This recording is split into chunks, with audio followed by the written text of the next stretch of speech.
Pastor, இன்றைக்கி என்ன தலைப்பு ஃபஸ்ட்டு பார்க்க போகிறோம்? இன்றைக்கு நாம் பார்க்கும்படியான ஒரு தலைப்பு மிக மிக முக்கியமானது. அதாவது உண்மையான கிறிஸ்தவம், பொய்யான கிறிஸ்தவம். இன்றைக்கு உலகத்தில் நாம் பார்க்கும் பொழுது உண்மையான கிறிஸ்தவத்தை பார்ப்பது மிக அரிதாக இருக்கிறது. பொய்யான கிறிஸ்தவமானது அதிகமாக இன்றைக்கு மக்கள் மத்தியில் காணப்படுகிறதை பார்க்கிறோம். பொதுவாக இந்த உண்மையான கிறிஸ்தவத்துக்கும் பொய்யான கிறிஸ்தவத்துக்கும் என்ன ஒரு வித்தியாசம் நீங்கள் கேட்குறீங்கன்னா, அதாவது ஜீவன் மரணம்னு சொல்லலாம், அல்லது சத்தியம் அசத்தியம்னு கூட சொல்லலாம், அல்லது ரட்சிப்பு அல்லது நித்திய அழிவு என்பதாக சொல்லலாம். இதை பற்றி நான் உங்களுக்கு ஒரு 8 காரியங்களை சொல்லும்படியாக விரும்புகிறேன். நீங்கள் மத்தேயு 7வது அதிகாரம் 21வது வசனத்திலிருந்து 23வது வசனம் வரைக்கும் வாசிங்களேன். மத்தேயு 7வது அதிகாரம் 21லிருந்து 23. பரலோகத்தில் இருக்கிற என் பிதாவின் சித்தத்தின்படி செய்கிறவனே பரலோக ராஜ்யத்தில் பிரவேசிப்பனை அல்லாமல் என்னை நோக்கி கத்தாவே கத்தாவே என்று சொல்லுகிறவன் அதில் பிரவேசிப்பதில்லை. அந்நாளில் அநேகர் என்னை நோக்கி கத்தாவே கத்தாவே, உமது நாமத்தினாலே தீர்க்க தரிசனம் உரைத்தோம் அல்லவா, உமது நாமத்தினாலே பிசாசுகளை துரத்தினோம் அல்லவா, உமது நாமத்தினாலே அநேக அற்புதங்களையும் செய்தோம் அல்லவா என்பார்கள். அப்பொழுது நான் ஒரு காலம் உங்களை அறியவில்லை, அக்கிரம செய்கிறாரே, என்னை விட்டு அகன்று போங்கள் என்று அவர்களுக்கு சொல்லுவேன். இயேசு பாருங்க, ஒரு பெரிய எச்சரிப்பை கொடுத்திருக்கிறார். அநேகர் வந்து சொல்லுவாங்களாம் கர்த்தாவே கர்த்தாவே என்று சொல்லி. ஆனால் ஆண்டவர் சொல்கிறார், உங்களை ஒருபோதும் நான் அறியவில்லை என்று சொல்லுவார். ஆகவே இன்றைக்கு இருக்கிற ஒரு காலகட்டத்தில் மெய்யான ஒரு கிறிஸ்தவம் என்பது என்ன, பொய்யான கிறிஸ்தவம் என்பது என்னங்கிறதை பற்றி நான் ஒரு 8 காரியங்கள் சொல்கிறேங்களே. 8 காரியங்கள் சொல்கிறேன். முதலாவது காரியம் பாஸ்டர், முதலாவது காரியம் என்னென்னா, ஒரு அடித்தளம்னு கூட சொல்லலாம். அதாவது தி அத்தாரிட்டி, அதிகாரம் அப்படின்னு கூட சொல்லலாம். உண்மையான கிறிஸ்தவத்தில் நாம் பார்க்கக்கூடிய ஒரு காரியம் என்னென்னா, இது வேதாகமத்தின் மேலே மட்டுமே கட்டப்பட்டதாக இருக்கும். ஆண்டவர் சொல்லியிருக்காரு, இதன் மேல் கட்டினவன் நான் சொல்லிய இவைகளை கேட்டு அதன்படி செய்தவன் எவனோன்றார். இந்த வேதாகமம் தான் ஒரு இறுதியான அதிகாரத்தை கொண்டதாக காணப்படுகிறதாக இருக்கிறது. இந்த வேதம் முதலாவது காரியம் என்னென்னா, த ஃபவுண்டேஷன். கிறிஸ்தவம், மெய்யான கிறிஸ்தவத்துக்கு ஒரு அஸ்திபாரம், எதுக்குமே ஒரு அஸ்திபாரம், அது ஒரு பேஸ். அது நீங்கள் பார்ப்பீர்களானால் அங்கே வேதத்தை மட்டுமே கொண்டதான ஒரு அஸ்திபாரத்தை போடுகிறதை நாம் பார்க்கலாம். யோவான் 17 வாசிங்களே. யோவான் எழுதின சுவிசேஷம் 17வது அதிகாரம் 17வது வசனத்தை வாசி. உம்முடைய சத்தியத்தினாலே அவர்களை பரிசுத்தமாக்கும், உம்முடைய வசனமே சத்தியம். சத்தியம்தான். ஆண்டவர் இயேசு கிறிஸ்து சொன்ன ஒரு காரியம். அவர் ஜெபித்த பொழுது, உம்முடைய சத்தியத்தினாலே பரிசுத்தமாக்கும், சத்தியம் ஒன்றே அவர்களை பரிசுத்தப்படுத்தும். உண்மையான விசுவாசிகள் பார்த்தீங்கன்னா, எவ்வளவு கடினமானதாக இருந்தாலும் கூட வேதத்திற்கு அவர்கள் கீழ்ப்படிவார்கள். வேதத்துக்கு அவர்கள் கீழ்ப்படியவர்களாய் காணப்படுவார்கள்.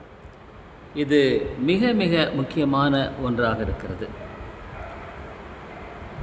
அவர்கள் வேதத்துக்கு கீழ்ப்படிவதில் மிகவும் கருத்துள்ளவர்களாக இருப்பார்கள் கூட சொல்லலாம். அதாவது ஒரு அரைகுறையான மனதோடு அல்ல, வேதத்திற்கு ஒப்பு கொடுத்து கீழ்ப்படுகிற ஒரு கீழ்ப்படிதலை அவர்கள் கொண்டவர்களாக காணப்படுவார்கள். இது ரொம்ப ரொம்ப முக்கியம் வைங்களேன்.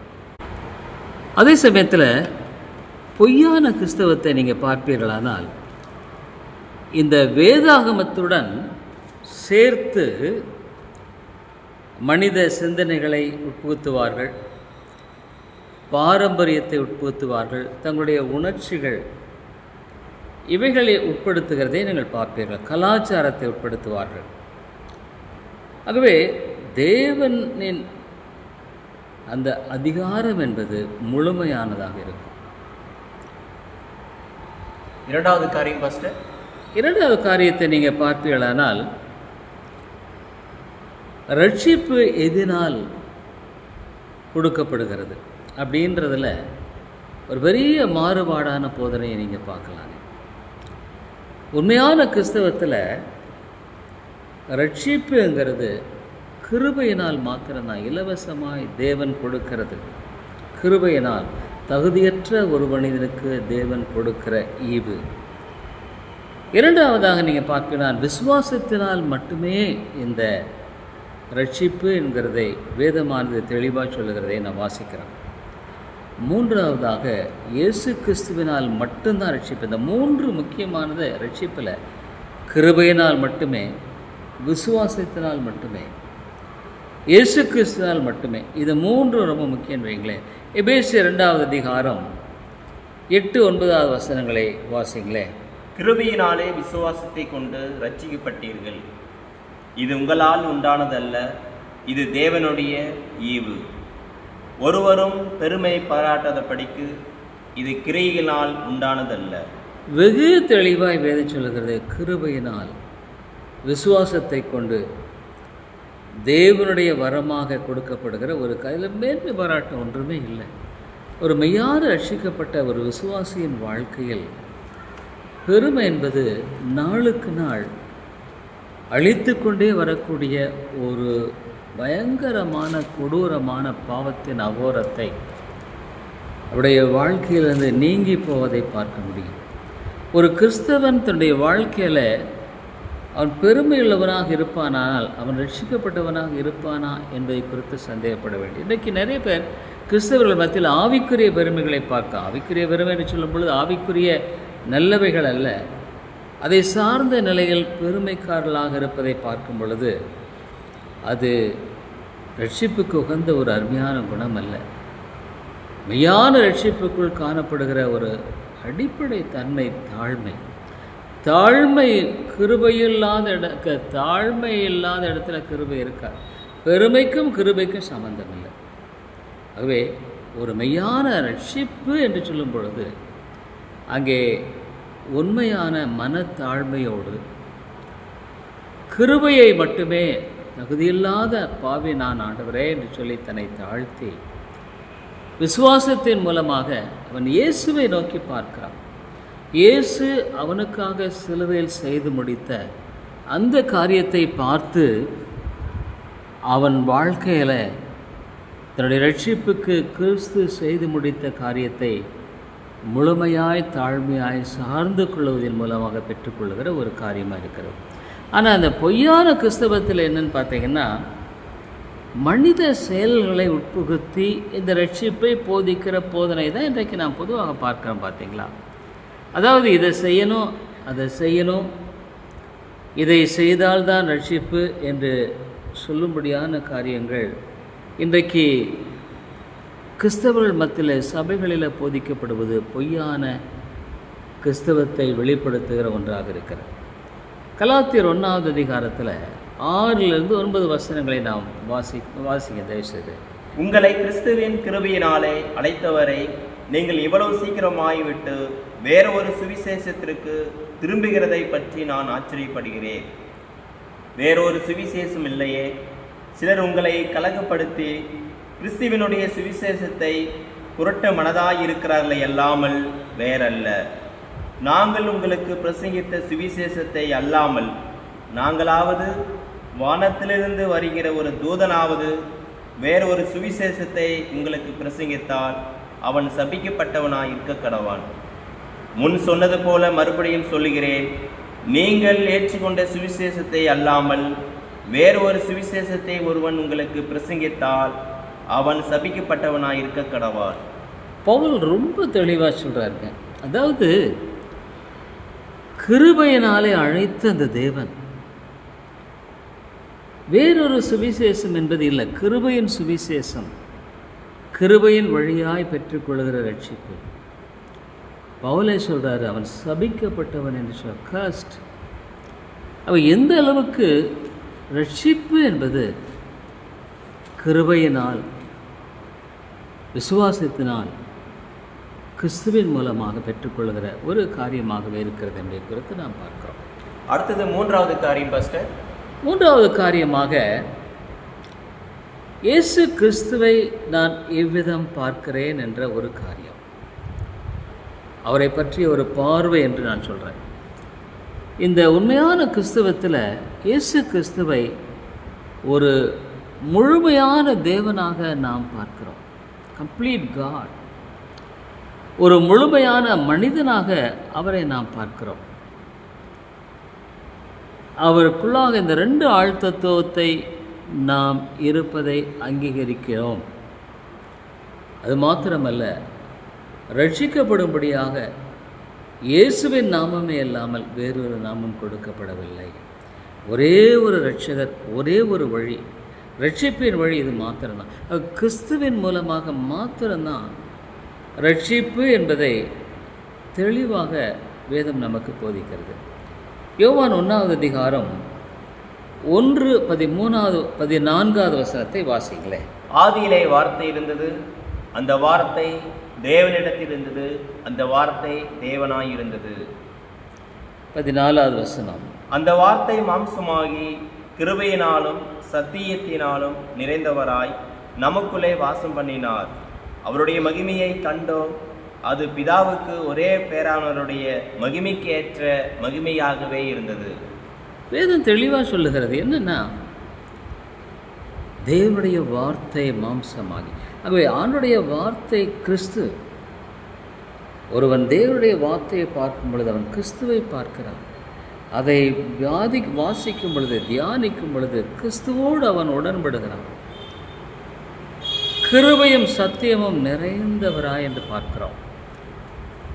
ஆகவே இந்த கிருபையும் சத்தியமும் இணைந்த ஒரு காரியமாக இயேசுவை அவன் பார்க்கும்படியாக அந்த ஒரே ஒரு வழிமுறையின் மூலமாக மாத்திரமே நமக்கு மீட்பு உண்டு, நம்பிக்கை உண்டு என்ற அந்த எண்ணத்தோடு பார்க்கிற ஒரு மனுஷனாய் அவன் காணப்படுகிறான். அதே விதமாக நீங்கள் பொய்யான கிறிஸ்தவத்தை நீங்கள் பார்த்தீங்கன்னா, இயேசுவை ஆண்டவராக, முழுமையான ஒரு தேவனாக, முழுமையான மனிதனாக, ஒரே இரட்சகராக ஏற்றுக்கொள்ள மறுக்கிறது. அதாவது இயேசு கிறிஸ்துவை தங்களுடைய சில ஆதாயங்களுக்காக, பிரயோஜனத்துக்காக, நன்மைக்காக, ஒருவேளை ஒரு சுகமளிக்கிறவராக, பரிகாரியாக மாத்திரமே பார்க்க முடியாத ஒரு பார்வை, அல்லது நல்ல ஒரு போதகராக, அல்லது ஒரு தீர்க்கதரிசியாக, ஆனால் முழுமையான ஒரு தேவனாக, முழுமையான மனிதனாக பார்க்கக்கூடிய ஒரு காரியம் என்பது அவர்கள் இருக்காது. தேவனை தேவனாக பார்க்கிற அந்த காரியம் இருக்காது. தவறான விதத்தில் கிறிஸ்துவை பார்க்கும் பொழுது அது ஒரு மெய்யான விசுவாசத்துக்குரிய காரியமாக இருக்காது. இயேசுவை மற்ற மதங்களைப் போல ஏதோ ஒரு தெய்வத்தை நம்புகிறேன் என்று சொல்லி தங்களுடைய சில ஆதாயங்களுக்காக, நன்மைகளுக்காக அந்த கடவுளை நம்புகிறேன் என்று சொல்லுகிற அந்த அளவில் தான் அவர்கள் வாழ்வார்களே ஒழிய அதுக்கு மேலே அவர்கள் வரமாட்டார்கள். அது மிக இன்றைக்கு காலத்தில் அதுதான் நம்ம பார்க்குறோம். இயேசு எதுக்கானா, எனக்கு பிரயோஜனத்துக்கு எதுவாக அவர் செய்ய வேண்டும், நன்மை செய்ய வேண்டும். உலக பிரகாரமான ஆதாயம், பணம், பொருள், இப்படி பல காரியங்கள். பொய்யான கிறிஸ்தவமானது இயேசு கிறிஸ்துவை முழுமையான தேவனாக, முழுமையான மனிதனாக, இயேசு கிறிஸ்து மட்டுமே நானே வழியும் சத்தியமும் ஜீவன் என்று சொல்லுகிற அந்த காரியத்தை அவர்கள் அங்கீகரிக்க மாட்டார்கள். இதுவே மூன்றாவது காரியமாக இருக்கிறது. அடுத்ததாக 4வது காரியம் நாங்கள் பாஸ்டர். 4வது காரியத்தை நீங்கள் எடுத்துக்கொள்வீர்களால், உண்மையான கிறிஸ்தவத்தை நான் பார்க்கும் பொழுது பாவத்திலிருந்து மனம் திரும்புகிற ஒரு வாழ்க்கையை கொண்ட ஒரு புதிய வாழ்க்கைக்குள்ளாக பிரவேசித்த ஒரு காரியம் இருக்கு. பாவத்திலிருந்து அவன் மணந்து இருப்பான்.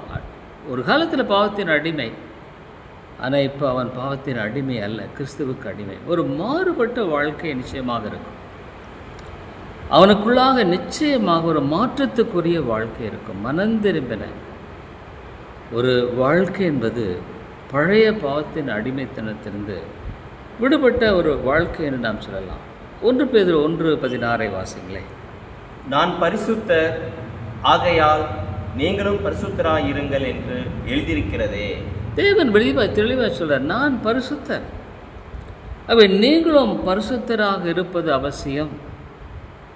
ஒரு அசுத்தமுள்ள ஒரு மனிதனாக இன்னும் என்னில் பாவத்தினுடைய அகோர பிடியில் நான் வாழ்ந்து கொண்டிருக்கிற நிலையில் நான் மெய்யான ஒரு தேவனை கனப்படுத்தக்கூடிய ஒரு மாற்றப்பட்ட வாழ்க்கையை வாழவில்லை என்றால் அது மெய்யான கிறிஸ்தவமாக இருக்காது. உண்மையான கிறிஸ்தவத்தில் உண்மையான மன மாறுதலுக்குட்பட்ட அதற்குரிய கனிகளை கொண்ட வாழ்க்கையாக இருக்கும். பொய்யான கிறிஸ்தவத்தை நீங்கள் பார்த்தீங்கன்னா அது என்ன சொல்லுது, நீ பாவத்தில் இருந்தாலும் பரவாயில்லை, இயேசுவை நம்பு. இன்றைக்கி அநேகர் தான் சொல்லுவாங்க, நீ பாவத்தில் இருந்தாலும் சரி, இயேசுவை நீ நம்பினால் போதும். வேதம் அவிதமாக சொல்லவே இல்லை. மனம் திரும்ப தேவையில்லை என்று சொல்லக்கூடிய போதனைகளும் இருக்கிறது. எடுத்த உடனே அவர்கள் என்ன செய்வாங்க, ஆசீர்வாதங்கள், நன்மைகள், ஞானஸ்தானம் பெற்றுக்கொள்ளுங்கள், இப்படி பல மத சார்ந்த காரியங்களை போதித்து அவர்களை ஒரு மத திருப்பத்துக்குள்ளே கொண்டு வருவார்கள். அவர்களைய மெய்யான மனந்திருந்தலுக்குள் அவர்கள் வரமாட்டார்கள். பாவத்தில் இருந்தாலும் அதை குறித்து அவர்கள் கவலைப்பட வேண்டிய அவசியமில்லை என்ற துணியில் தான் அவர்கள் தாமே வாழ்ந்து கொண்டிருப்பார்கள். அது ஒரு பொய்யான வழிமுறை. யூதா புத்தகத்தில் 1வது அதிகாரம் 4வது வசனத்தை நீங்கள் வாசிங்களேன்.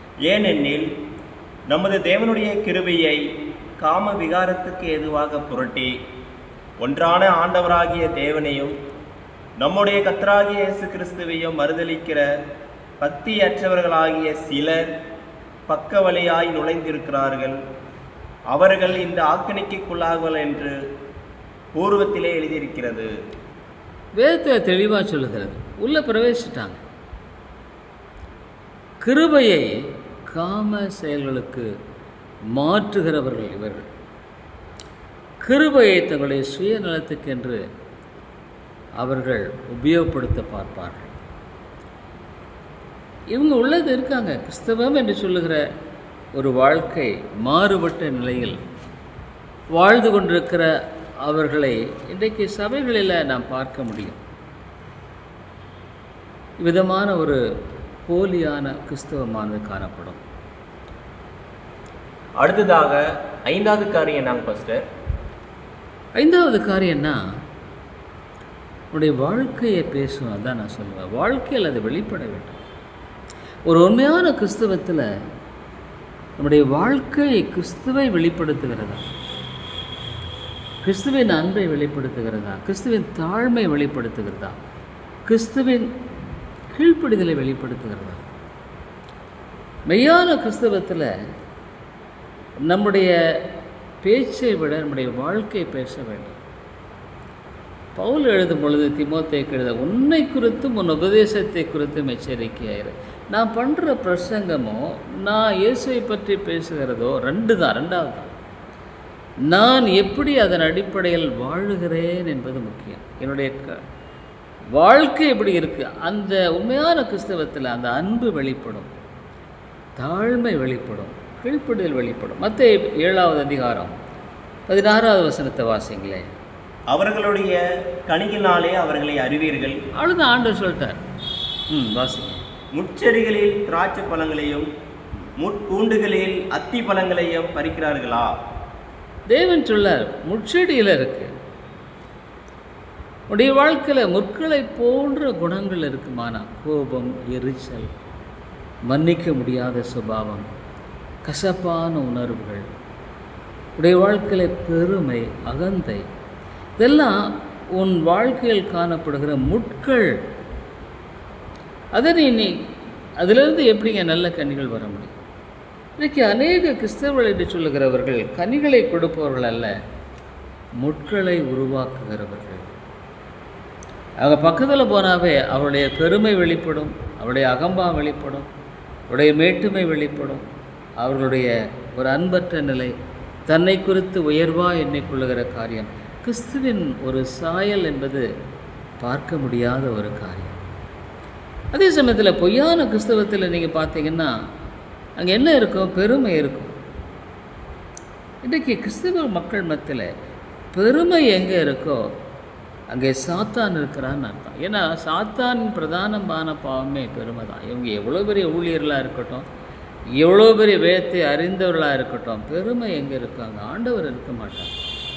பெருமை இருக்கிற இடத்துல, பெருமை இருக்கிற ஒரு மனுஷனுடைய வாழ்க்கையில் ஆண்டவர் இருக்க மாட்டார். ஒருவன் கிறிஸ்துவின் ஆவி இல்லாதவன் அவருடையவன் அல்ல.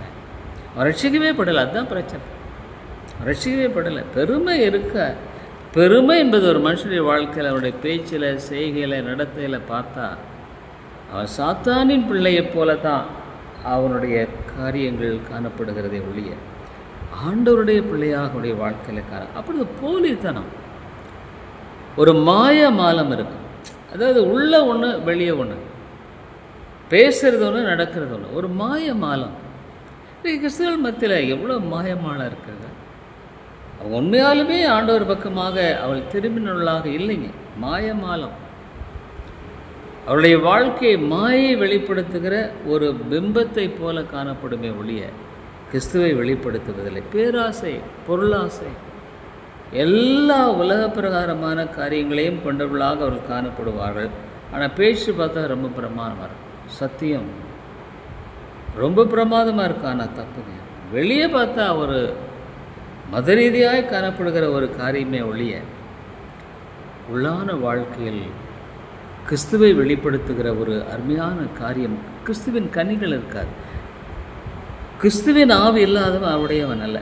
பசுத்த ஆவி ஒரு கிறிஸ்தவனுக்குள்ளே இருக்குமானால் அவருடைய கனிகளை பார்ப்பான். அன்பு, சந்தோஷம், சமாதானம், நீடிய பொறுமை, தயவு, சாந்த, நற்குணம், நிச்சயம்.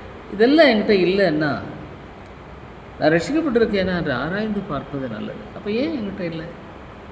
பரிசுத்த ஆவியானவர் எனக்குள்ளே இல்லையா?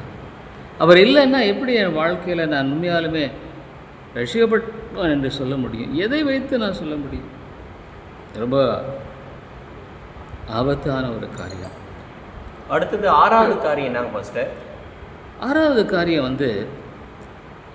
ஒன்று சொல்கிறேன், தேவனா மனிதனா. இப்போ இந்த காரியத்தை குறித்து நான் பார்க்கும் பொழுது உண்மையான கிறிஸ்தவம் தேவனை மையமாக கொண்டிருக்கும். சென்டர் தேவனை மையமாக கொண்டதாக அது காணப்படும். தேவனுடைய மகிமையை முக்கியப்படுத்தும். தேவனுக்கு பிரியமானதை செய்ய வாஞ்சிக்கும். தேவனுக்கேற்ற ஒரு வாழ்க்கையை நான் வாழணுமே என்ற ஒரு அங்கலாய்ப்பு. தேவனே உண்மையான கிறிஸ்தவத்தில் மையமாக இருப்பார். மற்றது எல்லாமே என்னுடைய காரியம், என்னுடையதுங்கிறது அதில் ஒன்றுமே கிடையாது. எல்லாமே தேவனுடையது. நான் எதை செய்தாலும் அவருடைய மகிமைக்கென்று செய்ய முடியாது நான் அழைக்கப்பட்டிருக்கிறேன். தேவனுடைய காரியத்தை தேவனை மையமாக வைத்து வாழாமல் வாழ்கிற ஒரு வாழ்க்கையில் அது ரொம்ப உண்மையான கிறிஸ்தவமே கிடையாது. அதே சமயத்தில் நீங்கள் பார்த்தீங்கன்னா பொய்யான கிறிஸ்தவத்தில் பார்த்தீங்கன்னா மனிதனை மையமாக வைத்து, இன்றைக்கு நிறைய ஊழியர்களை மையமாக வைத்து கிறிஸ்தவர்கள் வாழ்ந்து கொண்டிருக்க. அவர் சொல்கிறார் அவர் நல்ல பிரசங்கம் பண்ணுவார், அவர் மூலம் அற்புதங்கள் நடக்கும். இப்படி பல தேவனை விட்டு மனிதனை மையமாக வைக்கிற ஒரு பொய்யான கிறிஸ்தவமானது இன்றைக்கு பொதுவாக நாம் பார்க்கிற ஒன்றாக இருக்கிறது. செல்வத்தை பணம், அச்சீவ்மெண்ட், நான் அதை பெய்தேன், எனக்கு பாருங்கள் நிறைய கிடைச்சது. உலக ரீதியாக அவருடைய வாழ்க்கையில் அவர்கள் சாதனைகளும் அவர்களுடைய வெற்றிகளும் அவர்களுடைய அந்த காரியம் நிறைவேறினதை குறித்தும் மட்டுமே அவர்கள் முக்கியப்படுத்தி பேசிக்கொண்டிருப்பார்கள். அதுக்கு தேவன் என்று சொல்வார். தேவனுக்கு உண்மையான விதத்தில் மையத்தை கொடுக்கவில்லை என்றால், if Christ is not the centre of your life, வாழ்க்கையில் கிறிஸ்து மையமாக இல்லை என்றால் மெய்யாலுமே அது நீ ஆண்டவருக்குள்ளாக இருக்கிறாயே என்பதை குறித்து யோசித்து பார்க்க வேண்டும். எனவே தேவன் மெய்யான கிறிஸ்தவத்தில் மையமாக இருப்பார். போலியான கிறிஸ்தவத்தில் மனிதர் மையமாக இருப்பார். இதுதான் முக்கியமான ஒரு காரியம். அடுத்தது 7வது காரியம் நாங்கள் பாஸ்டர். 7வது காரியமாக பார்க்கும் பொழுது பரிசுத்த ஆவியானவரை கொண்ட ஒரு காரியம் என்று கூட சொல்லலாம். இப்போது நீங்கள் ஒரு வசனத்தை வாசிங்க. யோவான் 16:8 வசனத்தை வாசிங்க. அவர் வந்து பாவத்தை குறித்தோம், நீதியை குறித்தோம், நியாய தீர்ப்பை குறித்தோம் உலகத்தை கண்டித்து உணர்த்துவார். பாருங்க, உண்மையான கிறிஸ்தவத்தில் நான் சொன்னேன், கிறிஸ்துவின் ஆவி இல்லாதவன் அவருடையவன் அல்ல. உனக்குள் தேவ ஆவியானவர் இல்லை என்றால் நீ ஆண்டுடைய பிள்ளை இல்லை. அந்த பரிசுத்த ஆவியானவர் உனக்குள் இருக்கும் பொழுது பாவத்தை வெளிப்படுத்துகிறார். என்னுடைய வாழ்க்கையில் நான் பரிபூர்ணமானவன் அல்ல, பாவமே செய்யாதவன் என்றல்ல. ஆனால் நான் பாவத்தை செய்வேன். ஆனால் நிச்சயமாக எனக்குள் இருக்கிற பரிசுத்த ஆவியானவர் எனக்கு அதை உணர்த்துகிறார். அது மாத்திரமல்ல, பரிசுத்த ஆவியானவர் வரும் பொழுது சகல சத்தியத்துக்குள் அவர் என்னை நடத்துகிறவராக இருக்கிறார். Guide you into all the truth. அவை பரிசுத்த ஆவியானவர் இல்லாமல் ஒரு கிறிஸ்தவன் சத்தியத்திலே வாழவே முடியாது. அதுதான் பிரச்சனையே. சத்தியத்தில் அவனுடைய பலத்தினால் அல்ல, அவனுக்கு தெரியாது. கர்த்தர் ரட்சித்திருக்கிறார், பாவங்களெல்லாம் மன்னித்திருக்கிறார், அவனை சுத்திகரித்திருக்கிறார். ஆனால் தொடர்ச்சியான அந்த வாழ்க்கையில் நாளுக்கு நாள் புதிதாக பரிசுத்தமாய்க்கொண்டே போகிற வாழ்க்கையில் அவனை அதிகமாய் பரிசுத்த ஆவியானவர் பரிசுத்தப்படுத்தி கொண்டே இருக்கிறார். அவனுடைய வாழ்க்கையில் பாவத்தை செய்யும் பொழுது உணர்த்துகிறார், கண்டிக்கிறார், மனந்திரும்பல் கொலைத்து செல்கிறார், சத்தியத்துக்குள்ளாக அவனை வழிநடத்துகிறார். அடுத்து நீங்கள் பார்த்தீங்கன்னா பரிசுத்த ஆவியானவர் பரிசுத்தத்தை அவனுக்குள் கொடுக்கிறார். இவர் பரிசுத்த ஆவியானவருங்க. பரிசுத்தம் இல்லாமல் ஒருவனும் தேவனை தரிசிப்பதில்லையே. அவனுடைய வாழ்க்கையில் தேவ ஆவியானவர் அவனுக்கு பாவத்தை குறித்து கண்டித்து உணர்த்தும் அந்த ஒரு காரியம் உண்டு. சத்தியத்துக்குள் பரிசுத்த ஆவியானவர் நடத்துகிறது. 3வதாக பரிசுத்தமானுக்குள் காணப்படும். போராட்டம் இருக்குது, நான் இல்லைன்னு சொல்ல, சோதனைகள் இல்லாமல். ஆனால் சோதனையில் அவன் அழிந்து போகிறவனாக விழுந்து போகிறவனாக இருக்க மாட்டான். ஆனால் பொய்யான கிறிஸ்தவத்தில் என்னன்னு பார்த்தீங்கன்னா, உண்மையான விதத்தில் அவர்கள் பாவத்தை செய்தாலும் உணர்த்தப்படுவதே இல்லை. பாவத்தை செய்கிறார்கள், ஆனால் அதை பற்றி உணர்வில்லை. ஏன்? பரிசுத்த ஆவியானவர் உள்ள இல்லையே. பரிசுத்த ஆவியானவர் உள்ள இல்லைன்னா எப்படிங்க நடக்கும்? பாவத்தை குறித்த உணர்த்தல் இருக்காது. சத்தியத்துக்குள் அவர் நடத்த விட மாட்டாங்க. பரிசுத்த ஆவியானவர் இல்லை. உணர்ச்சிகள், உணர்வுகள், தன்னுடைய சுய அறிவுகள், சுய மேன்மை, சுய மகிமை, இவைகளை மையமாக கொண்டு தான் அவர்கள் வாழ்வார்களே ஒழிய கிறிஸ்துவின் ஆவியானவரை மையமாக கொண்டு அவர் வழிநடத்துகிற பாதையில் நடக்கிறவர்களாக இருக்க மாட்டார்கள். உண்மையான எந்த மாற்றமும் அவர்களுக்குள்ளாக இருப்பதில்லை. வெளியான ஒரு தோற்றமே ஒழிய உள்ளாக பரிசுத்த ஆவியானவர் அங்கு அவர்களுக்குள்ளாக இருப்பதில்லை. கடைசியாக 8வது காரியம் நாங்கள் பாஸ்டர். 8வது காரியத்தை நாம் பார்ப்போமானால், உண்மையான கிறிஸ்தவத்தில் இது ரொம்ப ரொம்ப முக்கியம். யாக்கோபு 1:22 வாசிங்க. யாக்கோபு 1:22. அல்லாமலும் நீங்கள் உங்களை வஞ்சியாதபடிக்கு திருவசனத்தை கேட்கிறவர்களாயும் மாத்திரமல்ல, அதன்படி செய்கிறவர்களாயும் இருங்கள். உங்களை வஞ்சியாதபடிக்கு. இங்கே நிறைய பேர் என்ன சத்தியம் சத்தியம்னு பேசுகிறாங்களே ஒழிய அதற்கு தங்களை முழுமையாக ஒப்பு கொடுத்து வாழ்கிற வாழ்க்கை முறையை கொண்டிருக்கிறார்களா என்பது தான் கேள்வி. சத்தியம் சத்தியம்னு பேசுகிறோம், தப்பு நான் சொல்ல. ஆனால் அந்த சத்தியத்துக்கு என்னை ஒப்பு கொடுத்து நான் கேட்கிறவர்களாக வாசிக்கிறவர்களாக மட்டுமல்லாமல் அதன்படி நான் செய்யும்படியாக என்னுடைய வாழ்க்கையில் ஜாக்கிரதையை நான் காண்பிக்கிறேன். நான் வேதத்தை முழுமையாக ஏற்றுக்கொள்ள நான் விரும்புகிறேன். எனக்கு சாதகமான சில வசனங்களை எடுத்துக்கொண்டு கையாளும்படியாகலை, வேதத்தின் முழுமைத்துவத்துக்கு என்னை ஒப்புக் கொடுக்கிறேன். நான் இன்னொன்று பாருங்கள், இந்த உண்மையான கிறிஸ்தவத்தில் வேதத்திற்கு அவர்கள் கீழ்ப்படிவார்கள், அதனுடைய அதிகாரத்துக்கு ஒப்புக் கொடுத்து கீழ்ப்படிவார்கள். வசனம் இப்படி சொல்லுது, நான் வாழ வேண்டும். ஆனால் பொய்யான கிறிஸ்தவத்தில் என்னென்னா, ஒரு சாதகமான சில வசனங்களை மட்டும் எடுத்துக்கொள்வார்கள். அதை குறித்து அதிகமாக அவர்கள் பேசிக்கொண்டே இருப்பார்கள், பேசுவார்கள், செய்வாங்க. கடினமான உபதேசமாக இருந்தால் அதை தவிர்த்து விடுவார்கள். அவர்களுக்கு பிடிக்காத, அவர்களுக்கு ஏற்றுக்கொள்ள முடியாதவர்களை தவிர்த்து விடுவார்கள். தங்களுக்கு சாதகமான ஒரு நிலையில் காணப்படுகிற வசனங்களை பிடித்துக் கொள்வார்கள். இது ரொம்ப ஆபத்தான ஒரு காரியம். வேதத்தினுடைய முழுமையை ஏற்றுக்கொள்ளாமல், அதற்கு கீழ்ப்படிதல் இல்லாமல் ஆவிக்குரிய வாழ்க்கையிலே நாம் வெற்றியாய் வாழ்வது என்பது கிடையாது. இந்த ஒரு இறுதியாக நம்ம பார்க்கக்கூடிய சில காரியங்கள் என்னென்னா, உண்மையான கிறிஸ்தவத்தில் நீங்கள் பார்த்தீங்கன்னா கிறிஸ்து மையமாக இருப்பார். Christ is the centre. உண்மையான கிறிஸ்தவ வாழ்க்கையில், நான் பொய்யான கிறிஸ்தவத்தில் மனிதன் மையமாக இருப்பான். அவனுடைய யோசனைகள், அவனுடைய சிந்தனைகள். ரெண்டாவது, வேதம் மட்டும்தான், வேறு அதற்கு அங்கே இடமே இல்லை. வேதத்தின் அடிப்படையில் மட்டுமே சகல காரியங்களையும் நிறைவேற்றும்படியாக வாழுகிற ஒரு வாழ்க்கை.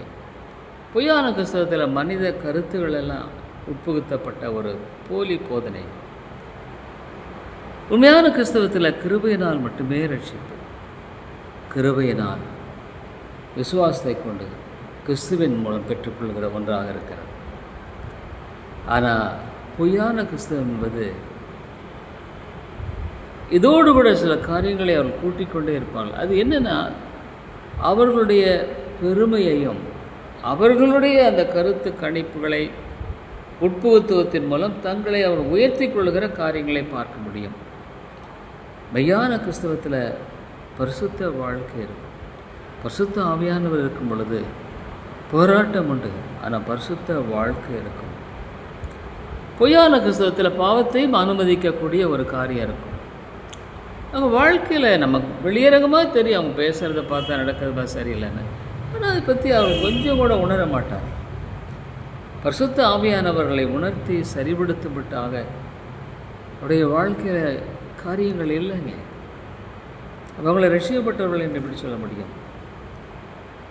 உண்மையான கிறிஸ்தவத்தில் உண்மையான மன மாற்றம் இருக்கும், ஒப்புக்கொடுத்தல் இருக்கும், அர்ப்பணிப்பு இருக்கும், தேவனுடைய வார்த்தைக்கு ஒப்பு கொடுத்த ஒரு வாழ்க்கை.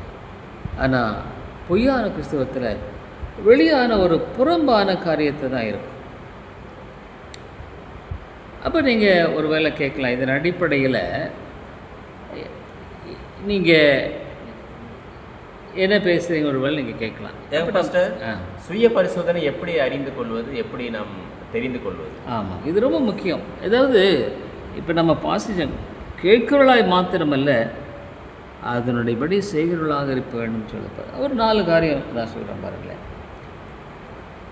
கிறிஸ்துவே ஒரு 4 கேள்வி உங்களை கேட்குறேன். கிறிஸ்துவே உங்களுடைய ஒரே நம்பிக்கையாக இருக்கிறார். யோசிச்சு பாருங்கள். இல்லை வேத ஏதாகலும் உங்கள் வாழ்க்கையில் இருக்கு. 2வது காரியம், நான் உண்மையாலுமே மனம் திரும்பி இருக்கிறேனா? எனக்குள்ளாக அந்த மன மாற்றம் இருக்கா? எனக்குள்ளாக அந்த மன மாற்றத்தின் அடையாளங்கள் இருக்கா? தாழ்மை இருக்கா? தேவனுடைய உண்மைத்தன்மை இருக்கா? தேவனை மட்டுமே நான் கனப்படுத்த வாஞ்சிக்கிறேனா? எனக்குள்ளாக இன்னும் எனக்கென்று மதிப்பையும் மரியாதையும் தேடுறேனா? எனக்குள்ளாக தாழ்மை இருக்கிறதா? இனி நான் அல்ல கிறிஸ்துவே என்று வாழ்கிறேனா? 3வதாக, நான் அந்த வேதத்தைக்கு கீழ்ப்படுகிறேனா? வேதம் தேவனுடைய வார்த்தை, கிறிஸ்து இவன். தேவனுடைய வார்த்தை கிறிஸ்து, மாம்சமான வார்த்தை மாம்சமாக. அவை கிறிஸ்துவை நான் கனப்படுத்தும்படியாக வேத வார்த்தைக்கு என்னை ஒப்புக் கொடுத்து நான் வாழ்கிறேனா என்பது மிக முக்கியமாக. நான் கடைசியாக, நான் மெய்யாலுமே மன மாற்றத்தை கொண்ட ஒரு வாழ்க்கையை வாழ்ந்து கொண்டிருக்கிறேன். இப்போ இந்த நேரத்தில் நான் ஒரு மனமாற்றம் அடைந்த வாழ்க்கையை வாழ்ந்து கொண்டிருக்கிறேனா என்ற ஒரு முக்கியமான ஒரு காரியம்தான் இன்றைக்கு மிகப்பெரிய ஒரு தேவையை பார்க்கிறோம். ஆகவே இந்த மெய்யான கிறிஸ்தவம் என்பது ஒரு தனித்தன்மை வாய்ந்தது. போலியான கிறிஸ்தவம், பொய் கிறிஸ்தவம் இன்னைக்கு சத்தியம் என்று பேசுகிறவர்களே இந்த வலையில் இருக்கக்கூடிய ஒரு அபாயம் இருக்கிறது என்பதை நம்ம மறந்துவிடக்கூடாது. நிறைய பேர் நினைக்கிறாங்க அவங்க சரியில்லை, அவங்க தான் சரிப்படுத்தணும். இல்லை இல்லை இல்லை, நம்ம வாழ்க்கையில் இந்த சத்தியத்துக்குள்ளாக வாழுகிற ஒரு வாழ்க்கையை கொண்டவர்களாக நம்ம இருக்கிறோமா இல்லையாங்கிறதான் கேள்வி. அது இல்லைன்னா பிரயோஜனமே இல்லை பாருங்க. ஸோ இந்த ஒரு அடிப்படையான காரியம் நம்முடைய வாழ்க்கையில் ரொம்ப ரொம்ப தேவை. ஓரளவுக்கு நாம் சில காரியங்களை பார்ப்போம். தொடர்ந்து நம்ம விதமான பல சத்தியங்களை இந்த கேள்வி பதில் மூலமாக பார்க்கும்படியாக நாம் முயற்சிப்போம். கர்த்தர் உங்களை ஆசீர்வதிப்பாராக. நன்றி. Thank you pastor.